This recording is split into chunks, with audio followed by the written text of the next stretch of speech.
This video is sponsored by Squarespace.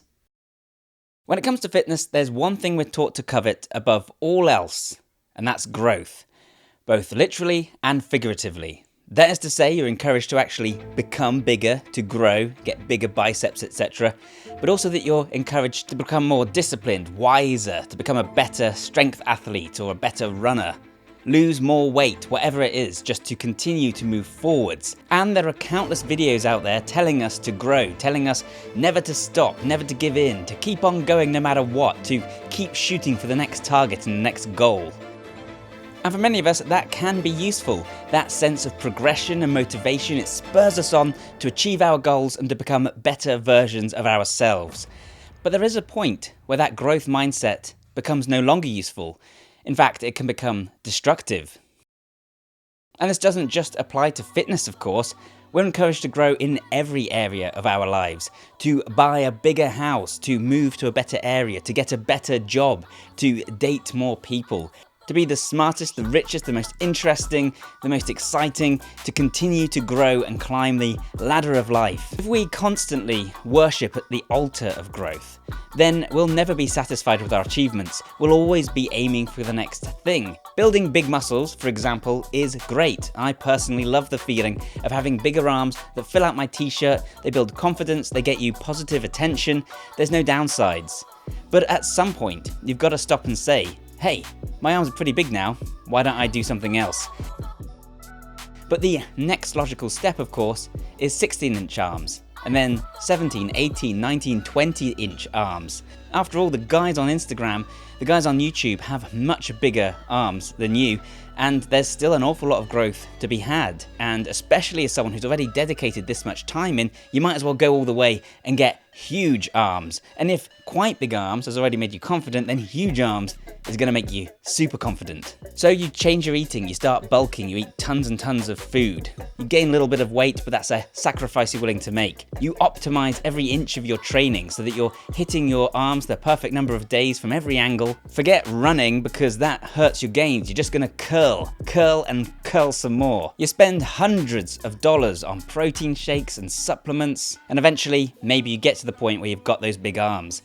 And then you want them even bigger. At some point you're going to hit a plateau, and then you've only got one option really, and that's to use steroids. Now you're actually actively harming your health, causing physical damage to yourself, giving yourself acne, losing your hair, risking organ failure, just so you can get bigger arms. And I'm not picking on bodybuilding here. I love bodybuilding personally. I would consider myself, to some extent, a bodybuilder. And if you want to get 21-inch arms, then there's nothing wrong with that. But you need to want them for the right reason. You need to set out with a goal and know exactly what you want to make sure that's really what you want. And you're not just doing it because of pressures from external sources. You're not just doing it because that seems like the next thing you're supposed to do once you get 19-inch arms. When everyone's shouting at you on social media to keep growing, keep pushing, go harder and further, it can be hard to remember that sometimes. Same thing goes for powerlifters. You're a powerlifter, let's say, who can bench press 160 kilograms. That's a massive bench press by anyone's standards. It would be considered an elite lift in some circles, depending on your weight.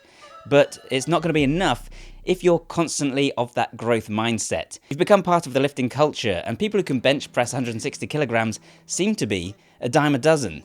Everyone can do it, so if you want to stand out and really be the best, you're going to need to keep piling on more weight and get up to 200 kilograms or higher. So once again, you're going to eat way more. You're going to stop going out with friends because you need to optimize your rest and recovery. You forget your mobility because you don't need that. You forget your cardio because that's just going to take away from your strength. Maybe you even make the mistake of training when you shouldn't really, when you're tired or when you're hurt, maybe leading to a catastrophic injury. All just so that you could add another 10, 20, 30 kilograms to your bench press.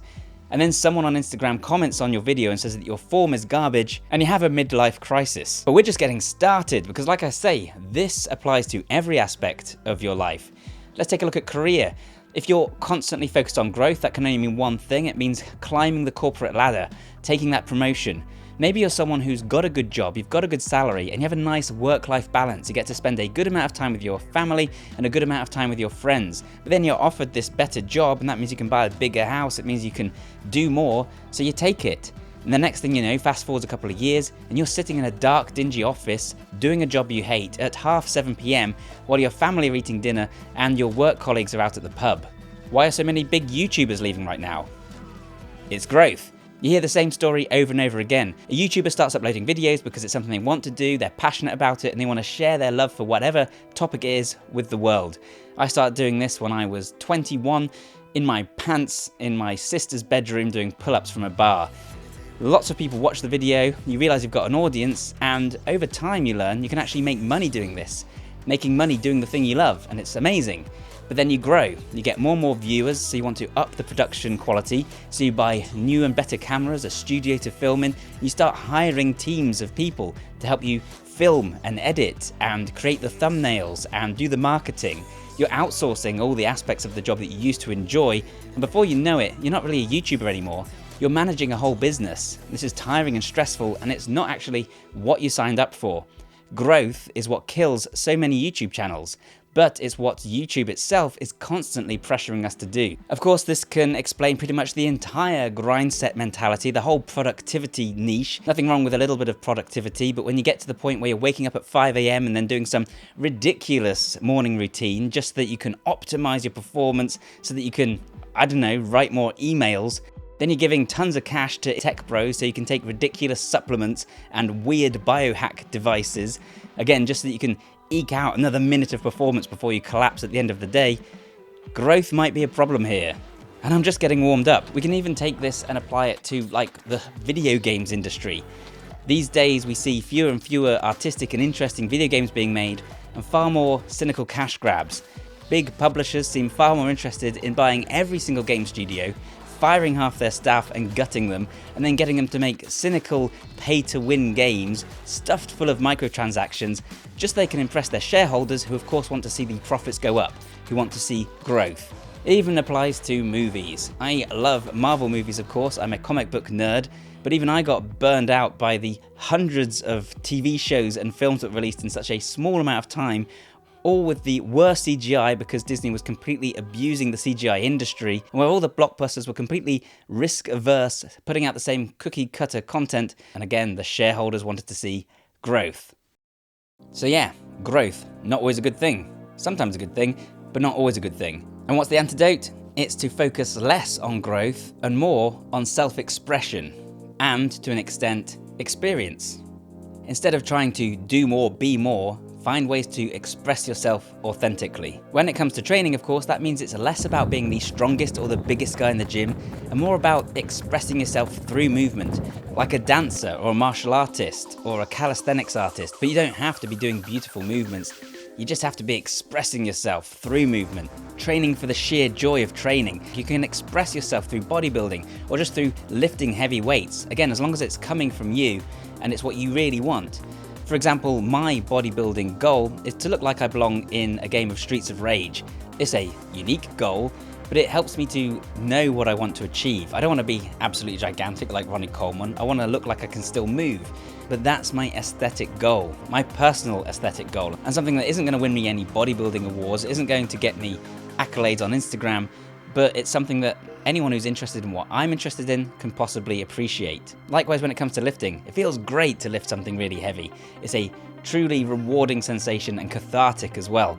So lift heavy in the ways you want to lift heavy, but stop when you're done and don't worry quite so much about the numbers always going up. Because when it comes to fitness, I really do think that often it's growth that leads to all sorts of issues, whether it's feelings of guilt over cheating on your diet or missing workouts that can eventually lead to eating disorders and body dysmorphia, whether it's turning to things like steroids, which are extremely dangerous, whether it's shutting out your friends, because don't forget to ditch all the friends that are holding back your growth. They just don't understand. Or whether it's attacking people from other training modalities because you need to make sure they know that yours is the best. The thing is, when you become obsessed with growth in any domain in life, inevitably it means playing by somebody else's predefined rules. If you want to get a perfect score, you need to first take someone else's test and follow someone else's rules. These hierarchies and frameworks, they're arbitrary. They can be useful in the right context, and sure, a bit of competition can be really healthy and fun, but if they're restricting you from doing what you want to do, from expressing yourself, if they're making you see the world through a certain narrow lens, then they're becoming restrictive. They're cutting you off from your freedom. And I think this is a terrible shame, because I think that movement should be the purest form of freedom. I think that movement is punk, and that's why I coined the term, the genre, motion punk and movement punk. If you think of someone who's punk, who's rebellious, and you think of someone moving freely, if you think of someone who's towing the line, who's controlled, then they're normally drones of people wearing suits, walking in a straight line, or sitting in little cubicles in an office. I'm not saying you should never try hard at anything. That would be a pretty bad lesson. I'm just saying it should always be in service of your true self-expression, of what you want and not what the predefined rules set out by other people are, or what the expectations of other people are, what you think you're supposed to do. Ask yourself honestly, how do you enjoy moving? How do you like to move? What are your goals? What do you want to look like and why? What do you want to experience? I go to the gym and I have a blast and I don't worry too much about all the numbers. The irony is, doing this will make you stand out more and it will make you more successful. Because there are only two ways to really stand out in any crowded market. One is to be the very, very best, which is of course extremely difficult, or at least to be in the top 5%. You know, to have that kind of physique that's so incredible that people stop scrolling. That's going to require an awful lot of sacrifice in pretty much every other area of your life. Or you can just be completely unique, because that also gets people to stop and take notice. And guess what? You already are completely unique. And again, this even applies to other areas of life. The superhero film genre, you just make a film like Spider-Verse, completely unique, completely different, and clearly a labour of love. That stood out and it became a sleeper hit. Smaller budget, it wasn't about growth, but guess what? It did incredibly well. And as a nice added touch, Across the Spider-Verse is an incredibly punk film, and it retroactively fits perfectly my movement punk aesthetic. How do I avoid the burnout that has caused so many YouTubers to quit? It's simple. I stop worrying about growing. Sure, I'm going to still try and grow as in I'd like more subscribers, I'm going to keep trying to earn money, I'm going to keep trying to make the videos better, but I'm not going to become a boss because that really does not suit me.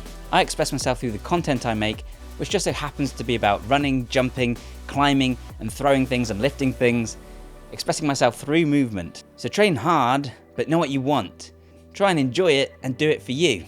And worry less about growth because self-expression is definitely more gratifying. And bye for now. Another way you can express yourself is through today's sponsor, Squarespace. So Squarespace is a website building platform that makes it extremely easy for anybody to create their own website. You can choose from a huge range of ready-made templates, then customize it to your liking using their intuitive drag and drop system. You can genuinely have a great looking website in minutes, so whether you're looking to create something just as a form of personal expression, as a portfolio of your work or as a CV, whether you're making something for a small business or a project, Squarespace will make it as easy and simple to do that as possible. And from there you can then expand your website as far as you need, using a wide range of different features, including things like advanced formatting, so you can create beautiful looking blog posts and publish them or schedule them for later, a fully integrated commenting system with threaded comments, replies and likes. There's appointment scheduling, so that you can start taking on clients through your site, automate bookings and manage payments, client invoicing, and even features for building and hosting online courses. You can create engaging information products using next generation technology and then optionally monetize them through a paywall or subscription fee. And of course the full suite of e-commerce tools so you can sell products directly from your site as well. If you then want to expand the features further, you can choose from their huge selection of plugins. It's why so many large businesses use Squarespace, and it's why I think you guys should as well. If you want to find out more, then go to squarespace.com or go to squarespace.com/pioneer to get 10% off your first domain or website. Thanks again to Squarespace for sponsoring this video, thanks to you guys for watching, and bye for now.